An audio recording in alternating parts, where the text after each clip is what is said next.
Hello, and welcome back to Fifth Entertainment. Forget the microphone, this computer's restarting. Well, let's talk about our first movie. This is kind of a continuation of the last review in a small way, being that I kind of teased this movie in the last review. And I actually did review it, but I'll just explain that, like I've said many times, I am an independent, which means that I really do not like Democrats or Republicans. I think that they are both as stupid as the other, and both as psychotic as the other, and both as dumb as the other, and both as corrupted as the other. In the review I did for this movie, the first time, I just thought that it was a little too... it wasn't really insulting, but in this day and age, even if you are trying your hardest not to be at all insulting in any way, shape, or form, there we go, microphone. In any way, shape, or form, it doesn't really matter. Anything and everything can actually offend anybody these days. So I'm not going to take any chances, despite the fact that review was probably fine enough to where it probably wouldn't have offended anybody, because I was pretty fair. But let's be on the safe side. So here we go for take two, in the first time officially for 2020's Blumhouse Productions The Hunt. Well, I'm not going to go on political views at all of this. It's very hard not to do that, I might add. But I will not be talking about my political views or anything about this movie. So let's just spend our time talking about the movie itself. Well, the plot of the movie is a simple one. Basically, a bunch of rich people who got fired from a very rich organization, company of sorts, got fired because of biased tweets on social media. And they bound together to basically hunt those that have something bad to say about their tweets. So basically, people tweeted against what they were talking about on social media, and they're pissed off about it. So now they're kidnapping these people and they're hunting them for revenge, basically. One of them is smarter than the rest, and she starts killing all of these rich people. That eventually ends with all of them dead, and she coming out as a sole survivor. So that's the unbiased, not political way of telling the plot of the movie. If I were told it any other way, it would have been political and it would have offended somebody. And that's not what we're doing here on Fifth Entertainment. We're not trying to offend anybody. If it does come to stuff like, say, pointing out wokeness in movies, or pointing out straight to your face controversy about celebrities thinking that they're better than everybody else, and this, then, completely harassing their co-workers within a movie, yes, okay, I'll do that. But when it comes to something like the political stuff in this movie, the political fucking shit in this movie, I'm not going to report on it, okay? I know I'm kind of a journalist being on here on the internet, reviewing movies and referencing reality, but you know what? I'm not going to be a journalist when it comes to this movie. So that's the completely unbiased way of telling the synopsis, the plot of this movie. Now let's go on to the quality. Like I said, it's going to be a pretty quick review because we're only out about 5 minutes now. But that's okay though. Quick and sweet sometimes is good. But I'm not done for tonight. I still got 3 more reviews to do. And you probably will like those. Alright. Quality.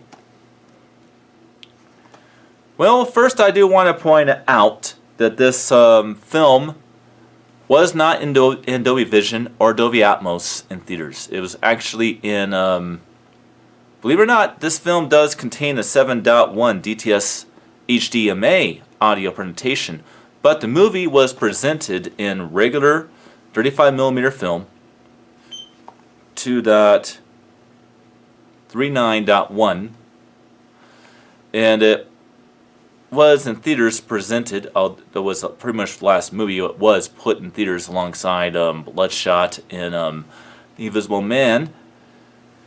This movie basically was shown in 5.1 Dolby Surround. So, no 4K release for this movie. So people are probably wondering, why is there no 4K release for The Hunt? Well, that's why. And I'll make it pretty clear and obvious about why for people that really haven't figured it out. And forget that I'm watching the Dark Shadows revival series as well. I do watch TV shows, believe it or not. In fact, the whole section right here, except for the 2 limited edition box sets up there on the top, are all TV shows. The movies are all over here. Great TV show, the Dark Shadows revival series. That's not the original Dark Shadows. That's 1991 revival series with Ben Cross. But great show. Probably, in my opinion, the most underrated vampire show of all time. Watch it if you get your hands on it. All right, I'm done with that. The reason why Blumhouse goes back and forth between having 4K Blu-rays and regular Blu-rays is because there's only a select few movies that actually were up-converted or natively recorded in 4K or higher resolution and were presented in Dolby Atmos and what they call Dolby Cinema in AMC theaters, as well as all the Metropolitan Metroflex theaters, which is a very special presentation of a movie on the big screen. Very different from going to your local Cinemark or Carmike. If Carmike's still around, that is. So that's why there's no 4K Blu-ray release. This right here is all you can get in the United States of America, is this one. And I don't know of any Blu-ray 4K version that's available in the other countries in the world.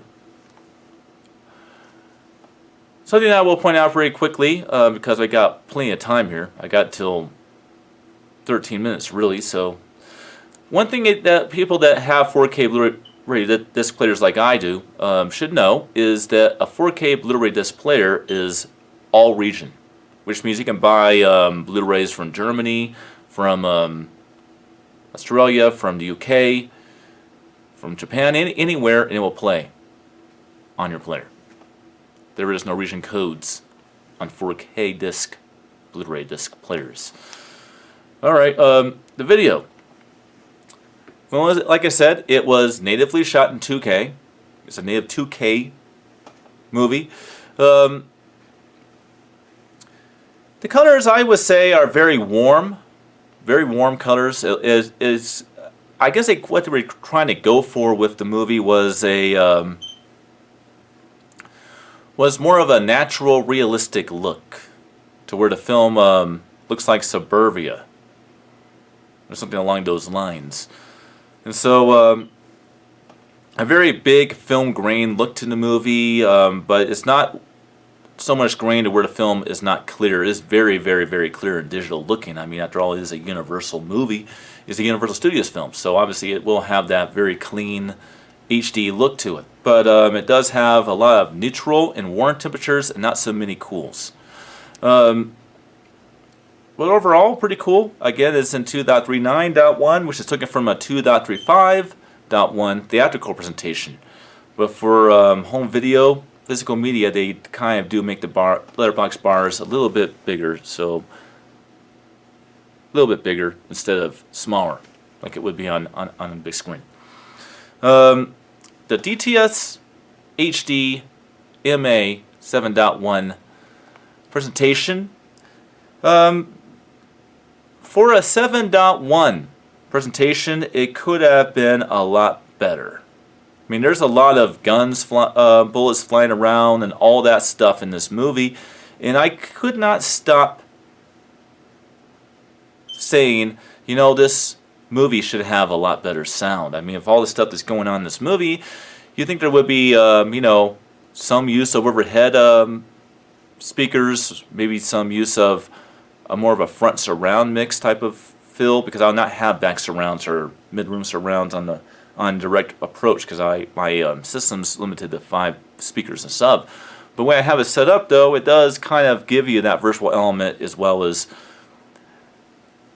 converting DTS HD tracks to DTS:X tracks quite well. And, well, the transition did not do any favors for this movie.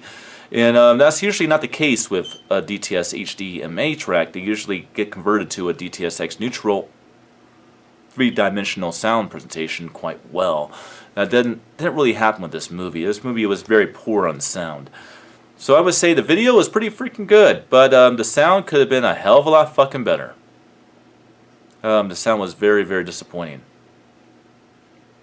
Now, my personal opinion about the movie, without getting biased. I understand what the movie's trying to say. And do I agree with what it's trying to say? You fucking bet I do. It feels almost like somebody like me made this movie. That's about as far as I'm going to go with it. I'm not going to go any further than that. Except for saying that. Someone like me made this fucking movie. That said, I'm not the biggest fan of this movie. Not the biggest fan of this movie. I think this movie had a lot more money and took itself a little bit more seriously. I think the film could have been even better, but the film tries to be more fortuitous and tries to make more of a parody of itself, more than trying to be serious. And I know a lot of Republicans and Democrats don't think that. You know what? That's okay. I'm okay with that. But for someone like me, this film definitely came across as too funny and too stupid in some cases, when it could have been more serious and more divine. I think that's kind of the way it is. So if anything, is fucking washed down.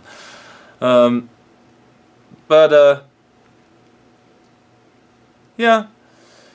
Do I agree with what the government did banning this movie? No, I don't. Because like I said, someone like me made this. Because people like me are tired of the fighting, tired of the debates, tired of I hate you, you hate me, I'm going to kill you, or you're going to kill me, all over somebody's stupid comment on social media. How childish can we be? See, I can be controversial without being political. That's what I just did there. I told you I was going to refrain myself. Let's see. The last time I reviewed this movie, I wasn't so subtle. But I can be pretty subtle when I want to be, as you can see. So I don't hate this movie at all.